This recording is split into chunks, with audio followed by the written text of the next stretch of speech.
Quand on voit cette nature environnante, moi je prends ça comme une transmission, comme un héritage et en même temps cette nature environnante qu'on adore faire découvrir à nos clients.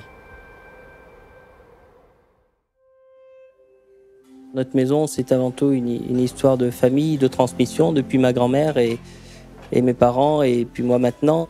De garder ces valeurs finalement paysannes qui pour moi sont un joli mot. C'est des valeurs vraies, comme on dit, qui sont dans le bon sens, du non-gaspillage, du respect des produits, dans l'authenticité.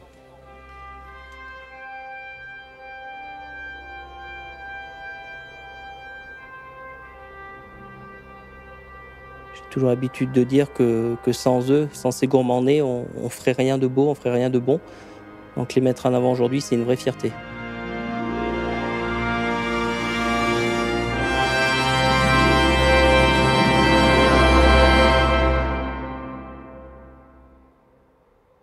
Jacques, j'imagine que tu m'as pas invité ici pour ramasser des fleurs.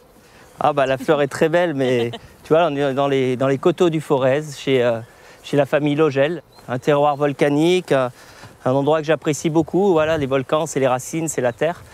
C'est l'histoire de Jackie Logel, qui a été un des premiers à s'investir dans ce vignoble qui était complètement à l'abandon il y a 30 ans.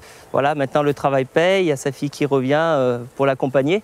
Et c'est vrai que pour moi, c'est vraiment le sens de l'agriculture, c'est-à-dire la transmission qu'on peut avoir aussi dans mon métier, l'envie de faire des belles choses, des bonnes choses, que ce soit gustativement, mais pour la nature aussi. Je vais t'emmener à la rencontre de gourmands-nés, de belles personnes, de personnes du monde rural et du monde aussi citadin qui sont installées dans la ruralité, un petit peu comme toi. Je crois qu'on va faire un très beau repas et un beau déjeuner avec eux, en tout cas. Des personnes qui ont fait des choix forts et engagés. Exactement. Je trouve beaucoup d'intérêt à aller à la rencontre de tous ces producteurs, de connaître comment ils travaillent. Et quand tu ramènes ces produits dans ta cuisine, tu les respectes encore plus. Merci de votre accueil, en tout cas, dans ce lieu magique. On est au milieu des vignes, un château juste derrière moi. Puis on est chez Jackie et Julie, qui nous font le bonheur d'avoir dressé cette table. Belle tablée, d'ailleurs. Oui, merci d'être venu chez nous. Bienvenue dans le Forez. Voilà, donc on est sur les vignes du Tonton Pierrot. Des vieilles vignes, au-dessus de Marcilly, au Bizet. Parce que vous êtes là depuis un paquet d'années, vous? Oh, moi, ça fait que 30 ans. 30 ans? Oui, je suis immigré ici. Vous êtes d'où? D'Alsace. J'ai repris les vignes de Paul Verdier, qui est mon beau-père, qui était en retraite et il n'y avait pas de successeur. Et j'ai repris ces vignes, c'était un challenge, j'étais menuisier avant. Et maintenant, j'ai pris la retraite depuis 1 an et demi et c'est Julie et Maxime qui prennent la suite. Julie, toi, quand tu as repris avec tes parents, avec ton papa, c'était important de travailler dans cette philosophie-là? Nous, c'était en bio depuis qu'on est tout petit. Et là, on essaye de passer une étape supérieure. Du coup, on a commencé la biodynamie depuis l'année dernière. On passe des préparations dans la vigne. C'est un peu comme de l'homéopathie adaptée à la vigne. D'être dans la vigne, de sentir les choses et d'adapter en fonction de ce que tu ressens. Je travaille avec mon cousin, il y a encore ma mère. Ouais, c'est sûr que c'est familial. Et on essaye de privilégier la qualité en respectant l'environnement. Donc voilà, on se met aussi dans une dimension un peu plus environnementale et aussi sociale de prendre en considération l'humain en fait, voilà. Ce qui est important dans la vie, c'est de lier les gens entre eux, de se faire rencontrer. Ce qui m'a vraiment fait évoluer dans le rôle de chef, c'est les gens qui sont autour de la table. Et ensemble, on est beaucoup plus fort que tout seul.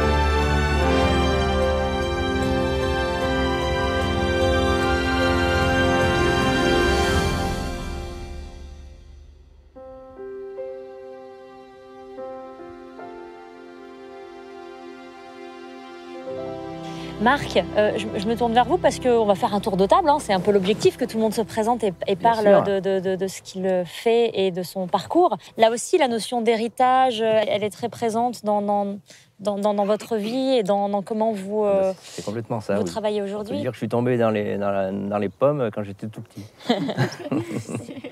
puis je passais de fruits en fruits. Et puis c'est un plaisir d'avoir rencontré Jacques sur les marchés parce que déjà je vendais des fruits à son père. Et il a toujours aimé depuis tout petit être dans le jardin, être dans les... Et puis ça s'est jamais arrêté. Encore aujourd'hui, j'aime bien aller me promener dans les vergers, aller parler à mes arbres, comme je dis souvent. L'aspect sensoriel, on en parlait avec très... la biodynamie, puis ce que tu nous racontais, Julie, c'est quelque chose d'impalpable, mais de véritable. Ah, mais je pense que c'est véritable, oui. Oui. Aller dans ces vergers, aller dans ces vergers ou dans ces terres, pour un paysan, je sais pas, c'est le must, quoi. Enfin, c'est notre vie. La paysannerie, comme je la conçois, on est relié depuis la production jusqu'à la vente. J'ai jamais voulu avoir une grosse ferme pour pouvoir vendre mes produits moi-même, quoi. J'aurais jamais été paysan si j'avais produit des fruits pour les vendre dans une coopérative. Parce que là, vous faites de la vente directe? Oui, uniquement de la vente directe.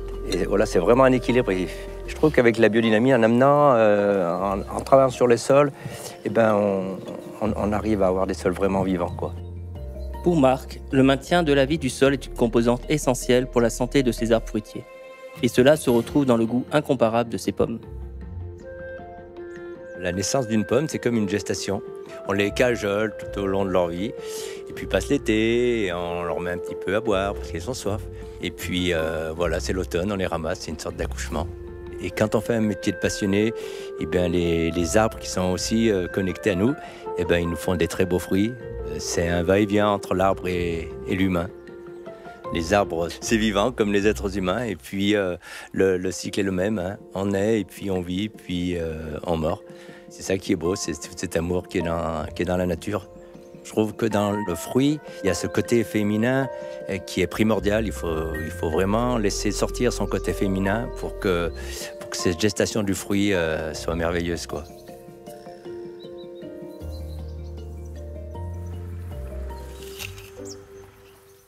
Le respect du vivant sous toutes ses formes.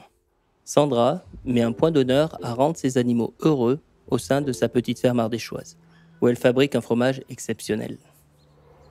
Sandra, comment ça se passe avec tes brebis? Tu as un petit troupeau déjà, tu souhaites pas croître indéfiniment? Non, c'est un premier point. Non, on a commencé avec 30 brebis et 7 ans après, on est encore avec 30 brebis. On les chouchoute, elles ont chacune un petit prénom, elles ont chacune un caractère, on les soigne en homéopathie au plus qu'on peut. Donc, comme tu disais aussi, il y a beaucoup d'observations. Donc 30 brebis, pour nous, c'est un équilibre parfait aujourd'hui. Voilà. Tu travailles pas toute seule? Je travaille avec Gisèle. Et du coup, on a décidé de travailler en vente directe.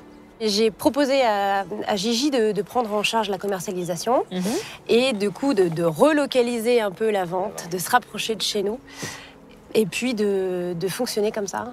Et du coup, on fait les marchés maintenant depuis 4 ans et on est ravis.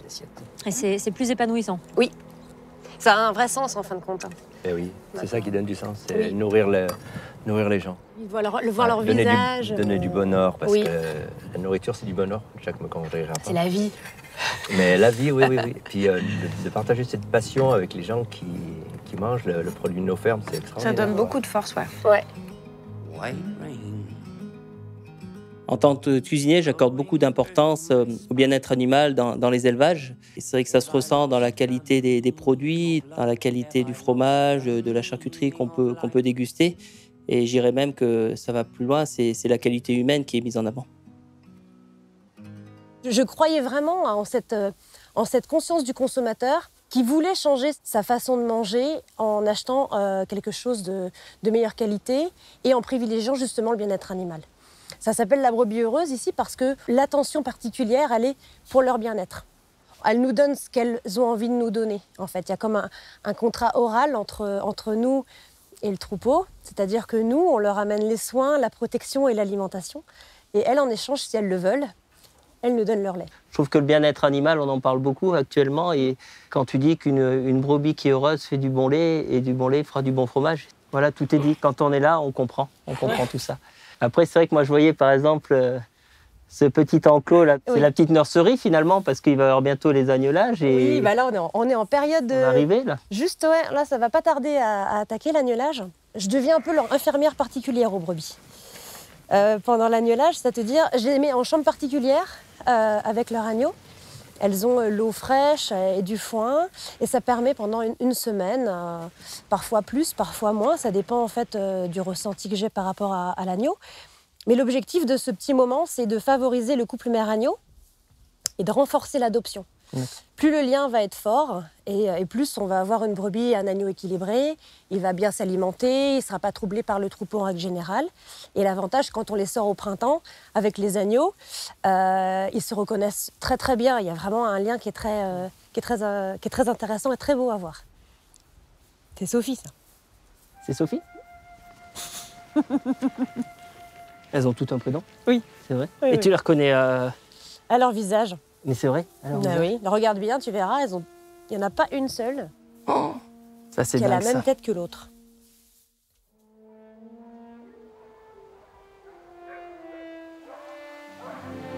Dans la même logique que Sandra et Gigi, Astrid a suivi son instinct pour s'installer dans le Vivarais où elle élève des cochons Mangalitsa. J'ai fait des études de droit et tout simplement parce qu'en fait mon papa il est avocat et que mes parents ils me voyaient bien reprendre ça. Moi je me voyais bien reprendre ça aussi.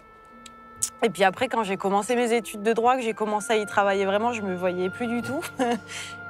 Mon rêve c'était vraiment d'avoir ma maison au milieu des animaux. Donc ce sont des cochons. Des cochons. Et pas n'importe lesquels. Et pas n'importe lesquels, des cochons laineux, des Mangalitsa. À chaque bout du jardin, il y a des entrées de parc, un parc où il y a mes femelles, avec qui je vis une relation qui est très forte.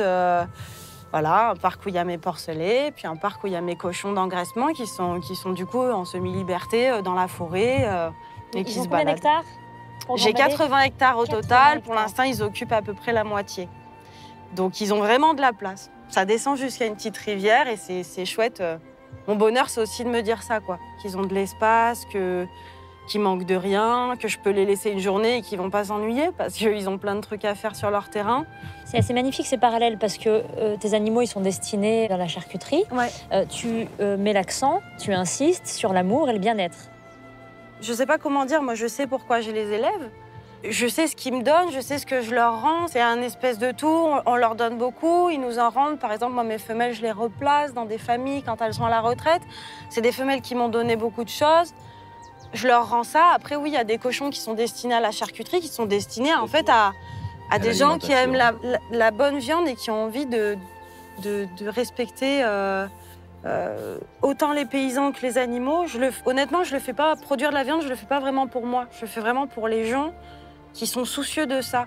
Moi, je les emmène à l'abattoir, c'est moi qui les décharge jusqu'au bout. Alors, il y a juste l'acte de les tuer que je fais pas, parce que je suis pas agréée. Très joyeux. Ouais, s'il fallait que tu les tues, tu le ferais. Oui, Ouais, c'est un amour particulier quand même. C'est impressionnant. L'abattage, c'est une question primordiale dans la chaîne. C'est-à-dire que nous, vu comment on élève nos animaux, comment on les aime, On a besoin d'avoir de la dignité jusqu'au bout. ouais. Il y a les animaux, il y a les conditions de vie qu'on leur donne, il y a l'amour qu'on leur donne. Et de savoir que ça peut se retransmettre dans le produit, mais comme au niveau de la biodynamie et de la vigne, c'est fou, quoi. Voilà, je crois que là on a tout dit, hein. Quand on respecte la terre, quand on respecte l'animal, derrière on a quelque chose de superbe. Et c'est ce que Karine arrive à faire dans les légumes. Et moi j'ai un plaisir énorme à travailler ces légumes, et parce que voilà, c'est... Il y a de la vie, il y a de l'amour aussi dedans, Il y a totalement ça. Karine qui ne s'est pas encore présentée, et Karine qui a un parcours aussi détonnant. Enfin, tu as fait des études de psychologie. Tu as bac plus quoi 3, 4, 5, bac plus 5. Et finalement, tu as préféré travailler avec tes mains, travailler avec le vivant. Pour quelle raison? Je crois que c'est la terre qui m'a attrapée en fait. Toi aussi? Oui. Elle m'a attrapée un jour et puis j'ai pas pu repartir en fait. Tu gères un grand jardin. Je gère le jardin de Jacques, oui. En Ardèche et Haute-Loire d'ailleurs, puisqu'on a deux parties, c'est rigolo. Cet endroit s'appelle l'enclave de Saint-Bonnet parce qu'ils avaient mis ce petit bout de terre pour faire des légumes pour Saint-Bonnet. Et en bas, il y a le moulin, ils faisaient leur blé, leurs pommes de terre, leur farine. Il y avait de l'élevage, ils étaient en autonomie. Les abeilles qui restaient toute l'année, tout est fait sur place. Il y avait 100 personnes qui vivaient avant-guerre. Et ce qui m'a fait comprendre, quand j'ai rencontré le monsieur qui avait ce terrain, il m'a expliqué l'histoire de dire mais il y a un truc à faire là. Donc on a défriché, on a passé du temps, puis après on s'est un petit peu outillé aussi quand même. Hein. Et puis voilà, on a fait un jardin. De plus en plus de personnes qui ont fait de longues études choisissent une nouvelle voie, celle de la passion que suscite le travail avec la terre. C'est la terre qui m'a prise, elle m'a adoptée. J'ai pu faire autre chose en réalité. Je pensais qu'à désherber mes carottes ou tailler mes tomates. Nourrir les gens, je trouve ça vraiment beau. Donc c'est pas mal de faire quelque chose qu'on trouve beau soi-même. Finalement, c'est toujours la même chose, quoi. Effectivement, au niveau santé, au niveau de la planète, tout est logique. Enfin, ça a du sens, tout ce qu'on est en train de faire, je pense, vraiment. Des fois, tu me dis de venir goûter un plat, j'avoue que parfois, j'ose pas. Et puis de voir qu'il y a les légumes et les herbes, les fleurs du jardin, de la graine à l'assiette, c'est super intéressant, quoi. Je te cache pas que ouais, c'est même un honneur de travailler avec toi. Tu vois beaucoup d'insectes, j'imagine, non? Oui. Pas mal. Il y a beaucoup d'insectes qui viennent m'aider. Hein. C'est clair, l'abeille, là, qui est en train de polliniser. Il y a 2 abeilles noires qui sont en train dans le pavot, là, qui sont en train de butiner. On a aussi les coccinelles qui mangent les pucerons. Le légume, je pense qu'on ne s'en soucie pas assez. Il faut bien le traiter, il faut bien le cultiver.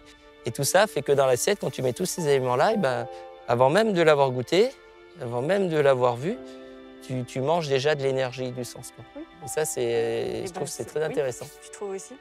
Depuis la création du jardin, il y a 3 ans, c'est vraiment lui qui rythme nos plats, nos menus, notre quotidien. Se laisser guider par la nature, c'est ça qui donne du sens à l'assiette et qui donne de la vie.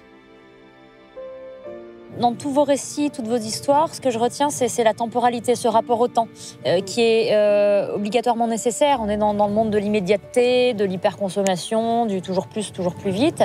Là, l'avenir, c'est quoi? C'est de redescendre un peu sur Terre et puis de changer notre rapport au temps. Oui, et puis de revenir à des valeurs locales, des bonnes choses, traditionnelles. Voilà, par exemple, sur notre exploitation, nos employés mangent avec nous tous les jours. Au vendange, on fait le casse-croûte à 9h. Tous les vendangeurs mangent avec nous. Le soir, souvent, on finit vers 17h30 en général. Mais ils restent jusqu'à 20h, 20h30 avec nous à boire un coup. Et parce qu'autrefois, les vendanges, c'était la fête. Et on essaye de poursuivre ça. Le barbecue, c'est un travail d'équipe aussi. Alors, il faut un qui allume, un qui cuit, un qui donne des conseils, parce qu'il y a toujours un qui donne des conseils sur un barbecue. Là, en général, il y a un qui sait mieux faire que les autres. Donc, vous me direz qui va donner des conseils. Et puis surtout, il faut un verre de vin pour le temps que la viande cuise, parce qu'il faut faire passer le temps. Qu'est-ce qu'on va manger, Jacques? J'ai amené des côtes de bœuf fin gras du Mézin. Encore du gras. Voilà. Alors non, fin gras du Mézin ne veut pas forcément dire gras. Attention, mais il y a gras dedans. Gras musculaire. Fin gras du Mézin, c'est une viande qui va être persillée, mais au niveau intramusculaire, c'est-à-dire le gras est intégré dans le muscle. C'est une viande qui est élevée sur ce haut plateau du Mézin, entre 1100 et 1600 mètres d'altitude. Une prairie naturelle avec plus de 300 plantes, fleurs aromatiques, médicinales. C'est un des foins les plus riches d'Europe. En fait, ce gras intramusculaire prend tout le goût des prairies, le goût des fleurs, et c'est ce qui donne le goût spécifique au fin gras du Mézin. Est-ce qu'on peut fabriquer des couteaux en mettant de l'amour dedans, Philippe? Tout à fait. Surtout des couteaux qui ont beaucoup de travail à la main. La richesse du couteau à tire, c'est qu'il y a de tout. Et on arrive à avoir des couteaux qui demandent beaucoup d'amour pour être faits parce qu'on y passe tellement de temps. On va faire attention pour clouer un manche en bois. On sait que certains bois vont être très fragiles. Si on tape un peu fort, on va les fendre. Et c'est toujours au dernier coup de marteau qu'on fend, bien sûr. On fait des couteaux depuis 800 ans à tiers, mais le fait de créer une IGP, on a fait une IGP en fait avant que le mot existe. IGP, tu veux dire Indication géographique protégée. Et ça se fait aussi pour les couteaux? Ben oui, enfin, on ne prend pas ce terme-là, mais ça veut dire ça. Puisqu'on a créé une forme, mais surtout tout un concept de fabrication qui est obligatoirement fait sur place. C'est 100% fait à tiers. C'est toujours signé du fabricant, donc on a une traçabilité exacte. Et la plupart des gens qui travaillent sur ce concept sont des artisans, en fait. Et à tiers, on a aussi des fournisseurs de bois, des petits fournisseurs, mais qui travaillent avec des gens qui déchargent au Havre. Hein. Mais voilà, ils sont en rapport avec des gens qui font du bois exotique, mais aussi, on travaille énormément les bois locaux, de plus en plus d'ailleurs. Quand on voit tout cet art de la table et tout l'artisanat qui est derrière, tout ce savoir-faire, je veux dire, on n'a qu'une envie, c'est d'en parler au client et de bien l'amener. Un couteau, ça s'affûte. On n'arrête pas tous les jours d'apprendre à affûter aux gens, de leur dire qu'avec un fusil, le couteau peut durer des années et en coupant très bien. Simplement, c'est un apprentissage. Parmi toutes les machines de coutellerie, on en a une qui est très particulière, qui est une machine avec 2 rouleaux, qui date des années 50 et qu'on appelle une sorcière. C'est un polissage avec des peaux de buffle et de l'aimerie. On arrive à affûter comme ça, enlever toutes les rayures des couteaux et on fait beaucoup d'affûtage pour les professionnels avec cette machine-là Mon père a travaillé dessus, moi j'ai travaillé dessus, et mes enfants travaillent dessus, et peut-être que leurs enfants travailleront encore dessus. J'ai jamais eu envie de faire autre chose. Du dessin de départ, on peut faire un couteau aussi spécial, et puis après on a le client au final pour pouvoir partager le plaisir, ce couteau qu'il va emporter avec lui et qu'il va garder peut-être toute sa vie et peut-être le donner en héritage à ses enfants lui-même. Faire un couteau, c'est quelque chose de très traditionnel, mais qui demande de la passion. Dans le Vivarais, loin d'être un héritage familial, Astrid a su inventer sa vie au milieu de ses cochons laineux. Elle est partie de rien et n'a finalement pas besoin de grand-chose. Je me rappelle quand j'ai acheté ici, les gens qui étaient d'ici et qui voyaient où j'allais acheter, ils disaient « Mais qu'est-ce que tu vas faire là-bas ? Mais c'est du ravin. » On m'a dit pareil pour mon jardin, c'est la même chose. Non, mais tu vois, c'est ça. Et en fait, toi, à travers tes yeux, tu vois la valeur que ça va avoir et la beauté que ça va avoir. Mais vraiment, tout le monde me disait, mais il n'y a que des cailloux là-bas, il n'y a que des cailloux et des chênes. Et moi, je disais, mais oui, mais c'est parfait pour moi ce que je veux faire. Et maintenant, je suis contente parce que quand il y a des gens qui viennent visiter ou quoi, des gens qui veulent se lancer ou qui ont juste l'idée de se reconvertir dans l'agriculture, ils se rendent compte que il n'y a pas besoin d'avoir un gros tracteur, il n'y a pas besoin d'avoir des terres, d'acheter des terres à 500 000 €, d'avoir un énorme hangar, etc. J'ai pas un tracteur, j'ai un quad et une remorque et je travaille que avec ça.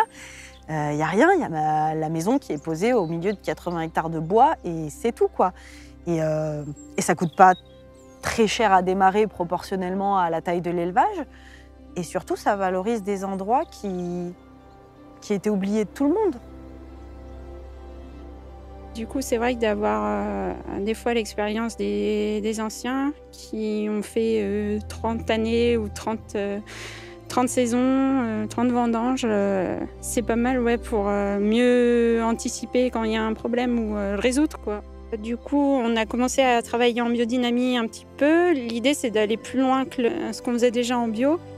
La biodynamie, ça permet aussi de prendre le temps de réfléchir, d'observer de ce qui se passe dans la vigne et puis de programmer des préparations biodynamiques en conséquence.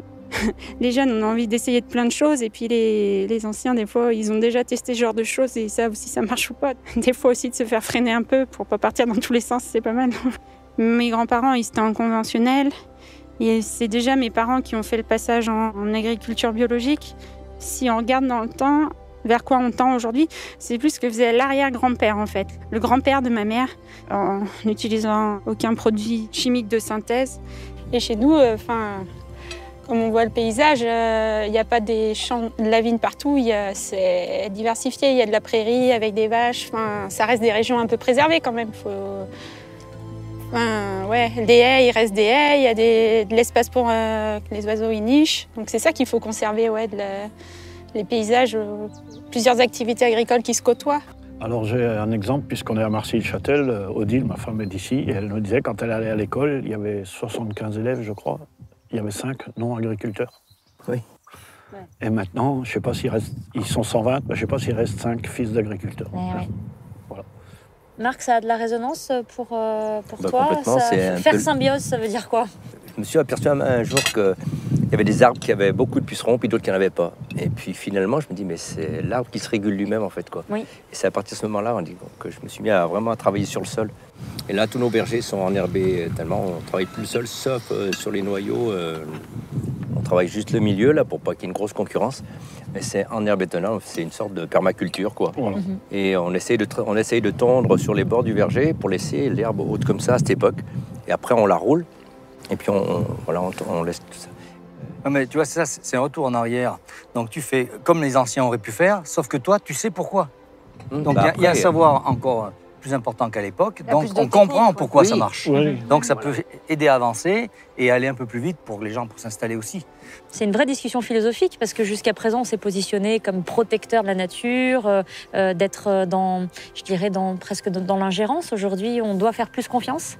Je pense qu'elle sait mieux que nous ce qu'elle a besoin. Et il y a un équilibre qui est très subtil. Et il faut... Tu vois, par exemple, on a une bergerie. Et évidemment, on fait la lutte des mouches en bergerie l'été. On met des rubans à mouches pour les attraper. Et puis cette année, on a eu la chance d'avoir 3 nids d'hirondelles. Elles sont venues d'elles-mêmes dans la bergerie. Et on n'a pas une mouche. C'est plus efficace. Mais c'est elle qui choisit. C'est elle qui choisit de venir. Une table de gourmandés qui aiment passionnément ce qu'ils font et savent pourquoi ils le font. Jackie, Oui, je me pose la question, là, derrière moi, c'est bien le château de Sainte-Anne? le château de Sainte-Anne de Marcilly, qui date du XIe siècle et qui est entièrement en pierre volcanique, puisqu'il est sur un ancien volcan. On voit les orgues d'ici, on ira voir, et qui actuellement héberge la volerie du Forêt, où il y a plein de rapaces. C'est magnifique. Et est-ce que vous avez déjà mangé des fromages volcaniques sur un volcan? Dans un château? Non. Parce que c'est ce qu'on s'apprête à faire. Il y a un peu trop de soleil ici, on est un peu aveuglé. On fait fromage et dessert à l'ombre, au château. À l'assaut du château, on y va.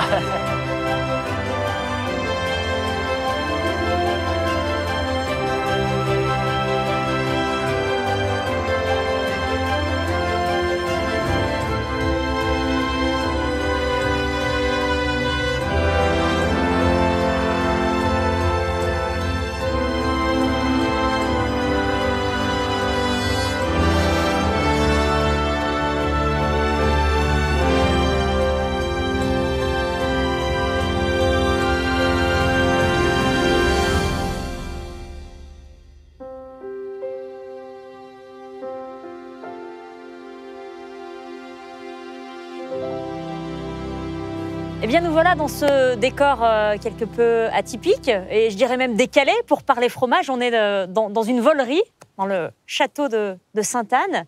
Et on va parler fromage, notamment avec Sandra et Gisèle, qui nous a retrouvés, parce que vous travaillez toutes les deux, c'est bien ça, avec vos brebis? Ouais. On a réussi, on travaille toutes les deux.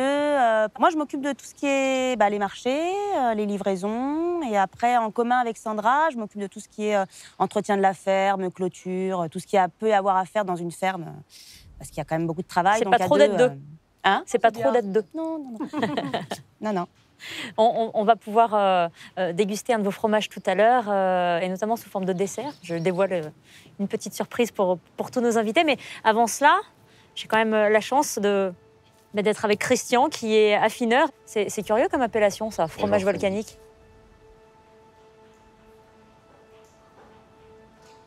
Quand on évoque le Forez, on ne peut pas passer à côté de ce fromage incontournable qui est la fourme de Montbrison, un fromage de la famille des pâtes persillées. Quand on parle de persillé, c'est évidemment la fine moisissure qui parcourt la pâte du fromage. Et pour autant, les gens ont toujours peur quand on parle de la famille des bleus avec des fromages très puissants. Et là, on est vraiment sur la douceur, un fromage avec une pâte élégante et grasse. Quand on voit cette croûte mordorée avec ses aspérités, ses petits trous, ça me fait penser un petit peu aux pierres de lave, à la pozzolane. Et donc, c'est un lien très fort avec le volcanisme. Parce que sinon, on a du pur volcanique. Après, c'est de chez nous, ça, hein? Tout à fait. Alors ça, c'est un petit Cantal, ça, c'est un Salers. Bon, c'est deux AOP différentes, mais qui se rejoignent. C'est le plus vieux fromage qu'on connaisse. Ça fait 2000 ans qu'on fabrique ce fromage en France, avec une technique qui est un double pressage. Et c'est-à-dire qu'au deuxième pressage, on va presser un caillé qui s'est déjà refroidi, donc il n'a plus la possibilité de se ressouder. Et à la coupe, on va avoir des petits trous dans le Salers. Et il y a également un phénomène qui est bien connu, qui est la chédarisation. C'est-à-dire que le caillé, on va le saler dans la masse, dans des mets qui ressemblent à des mets de boulanger, et provoquer cette chédarisation qui donne aussi le fromage anglais qu'on connaît, le cheddar. Le cheddar. Piazzantino Ennese. Piazzantino Ennese. Voilà, fabriqué sur les contreforts de l'Etna, donc volcan bien connu, et avec une spécificité, c'est qu'on rajoute du safran et du poivre. Alors le poivre, on sait que c'est un conservateur formidable. Il y a un safran de réputation internationale là-bas, et donc la personne qui fabrique ce fromage est également producteur de safran, donc elle ne le pleure pas, elle en met environ 3%. Et quand on sait que c'est une des épices les plus chères au monde, voilà, il y a ce petit goût qui revient en perception rétronasale de safran, et avec une pâte qui est de la même couleur que la croûte, en fait. Hein. C'est complètement jaune-orangé. Comment tu vas faire pour découper ce gros fromage, là? T'as une technique? Je pensais que tu allais m'aider. Okay. Alors, il y a des fromages qui se travaillent au couteau. Celui-là va se travailler plutôt au fil, parce que la pâte est relativement grasse et collante. D'accord. Si on est ce qu'on est dans la vie, c'est parce que nos parents nous ont transmis, et puis également nos professeurs et tout un tas de personnes qui ont été attentifs. Et donc c'est à notre tour, si on veut que l'histoire se perpétue, de l'être derrière. Un fromage qui est fabriqué en estive ou en alpage, dans des conditions qui sont quand même très très pénibles, il faut qu'on soit là aussi pour valoriser le kilo de lait à sa juste valeur, sinon on perdra ses artisans demain.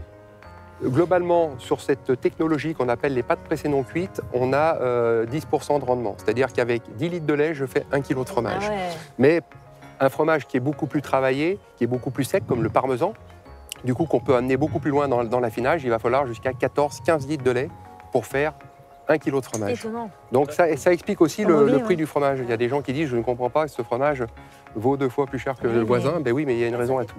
Et en brebis, En brebis, on est à 6 litres de lait pour 1 kg de fromage. 6 litres pour un En pas de pressé non cuit. C'est encore plus... Parce que le lait est beaucoup plus riche en matière sèche. C'est très riche le lait de Je crois brebis. que le lait le plus riche, c'est la bufflonne. Ouais. Là, on est carrément sur des normes.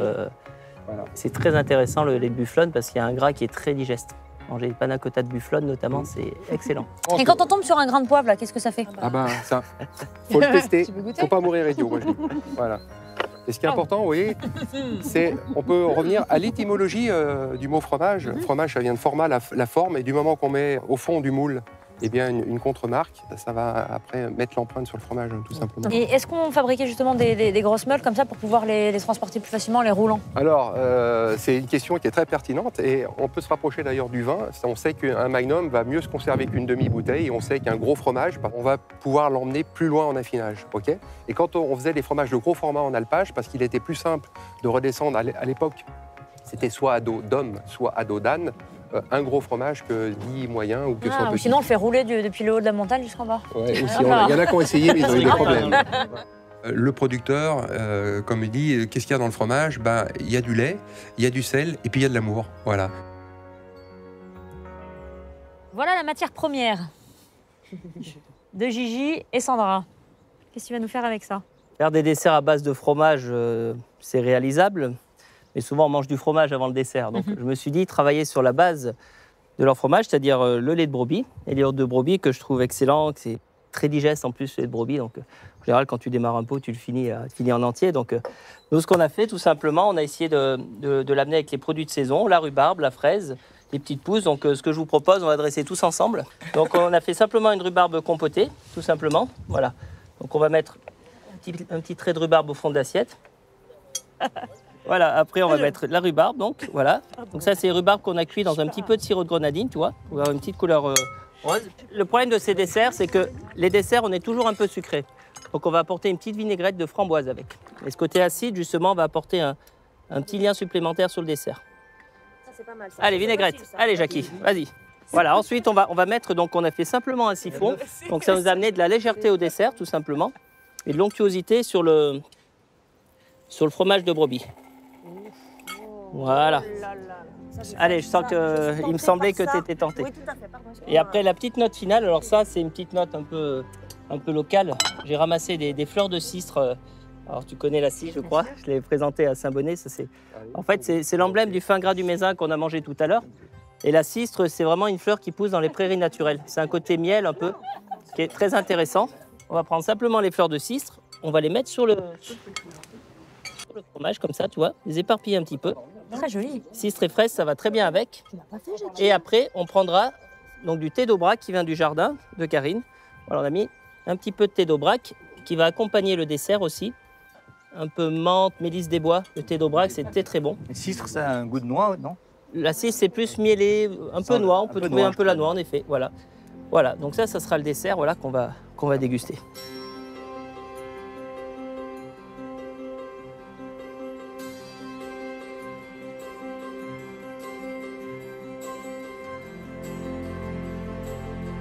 Comment les filles, Sandra, Gigi, vous appréciez la valorisation de votre produit? C'est vraiment un plaisir en fait de déguster une recette où il y a nos produits à l'intérieur. On avait eu l'occasion de manger, tu nous avais invités pour la raviole avec la tome de brebis. Et ces textures et ce goût et que nous on connaît mais qui est travaillé et du coup c'est... L'accompagnement, on n'est pas toute seule dans cette assiette. Hein. C'est plein de gens, c'est plein de produits, c'est plein d'amour et de passion. Donc, ouais, c'est très agréable. Comment, Jacques, toi, tu vois évoluer ton métier? Mon métier, c'est un peu d'être un peu des supports de ce que vous faites, vous, dans le monde agricole. Moi, je donne toujours l'exemple, il y a 30 ans, dans un restaurant étoilé, ou ne serait-ce qu'il y a 20 ans, tu faisais des haricots verts du Kenya, tu ferais la fraise du Maroc au mois de mars, et les clients étaient contents. Allez voir comment toutes ces personnes-là ici travaillent. On boit ce vin, tranquille, on est bien, mais on ne se rend pas compte de ce qu'il a fallu faire en désherbage et en tout ça pour en arriver là. Créons du lien entre nous, soyons une force pour avancer ensemble avec les bons produits qu'on a en France, avec les fromages, avec tout ça. Et Et ça fera une machine qu'on n'arrivera pas à arrêter parce que ce sera une machine positive. C'est en respectant l'humain qu'on peut et qu'on pourra respecter le vivant, d'une manière générale. Ça fait peut-être un peu bisounours comme ça, mais moi j'y crois, moi j'y crois. Bah, regarde bien les gourmandais qui sont là autour de la table, on a tous le sourire parce qu'on sait qu'on fait quelque chose de bien de nos vies, quoi. C'est surtout ça. Il n'y a rien de bisounours dans les mots de Jacques Marcon. Si jeune et pourtant déjà si sage et déterminé. On a coutume de dire qu'il faut laisser une belle planète à nos enfants. Mais ne faudrait-il pas aussi et surtout laisser de bons enfants à cette planète ? Jacques a hérité d'une discipline, d'un savoir-faire et aussi de belles valeurs qu'il tient de sa famille qui a su lui offrir toutes les clés pour devenir un homme empreint d'humilité et d'humanité. Une éducation qui a pour terreau un petit village à quelques pas de l'Ardèche. Voilà, 43 ans, on s'installe ici à Saint-Bonnet avec mon épouse Michel. Simplement reprendre l'affaire de ma maman. Et des guides commencent à parler un peu de notre maison. Et là, on prend conscience que notre cuisine, elle peut raconter quelque chose, elle peut raconter un pays, elle peut être beaucoup plus personnalisée. Des clients viennent de très loin pour découvrir notre cuisine. Ça crée de l'embauche et puis ça reflète sur tout un village qui revit. Toute cette histoire à Saint-Bonnet, on a envie qu'elle continue. Il y a une autre forme de transmission aussi qui est tout aussi importante, qui n'est pas la plus facile, c'est transmettre à ses enfants. Jacques, il est certainement beaucoup plus militant que moi sur cette nature, il s'y intéresse, il est allé certainement beaucoup plus loin. Lui, maintenant, a pris complètement les rênes de cette maison et c'était bien le moment. Et ben, j'en suis très fier et j'essaierai d'accompagner le mieux possible dans cette tâche.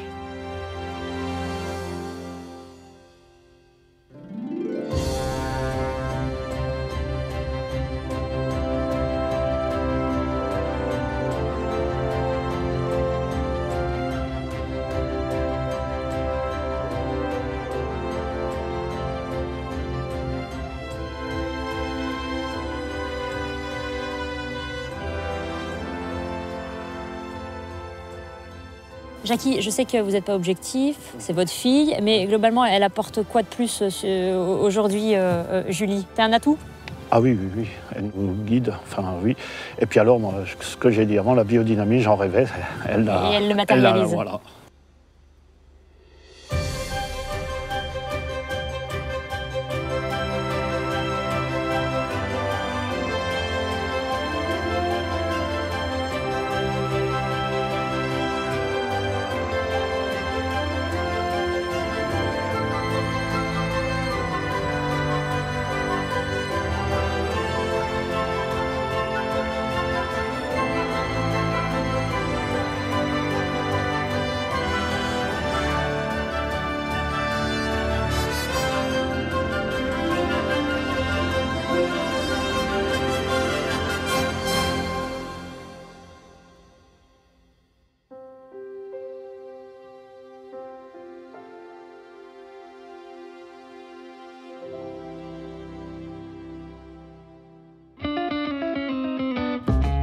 Well, you may not be no beauty, but you sure look good to me.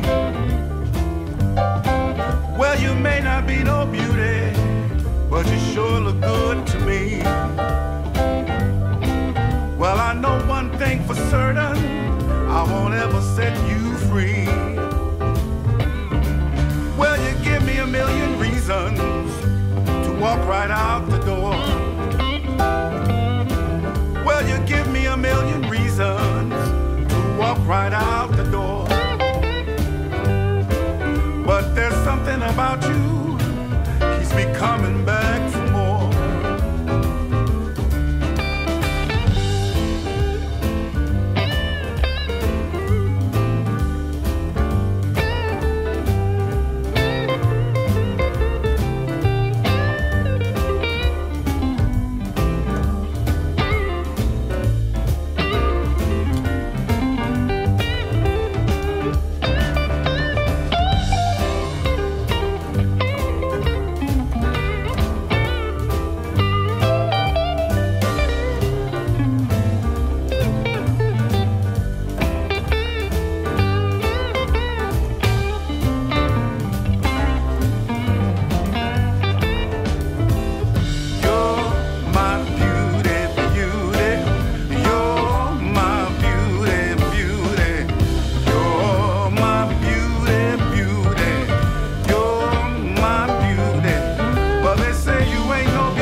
Territoire, transmission, la Banque Populaire Auvergne-Rhône-Alpes est fière d'accompagner les producteurs et restaurateurs d'exception.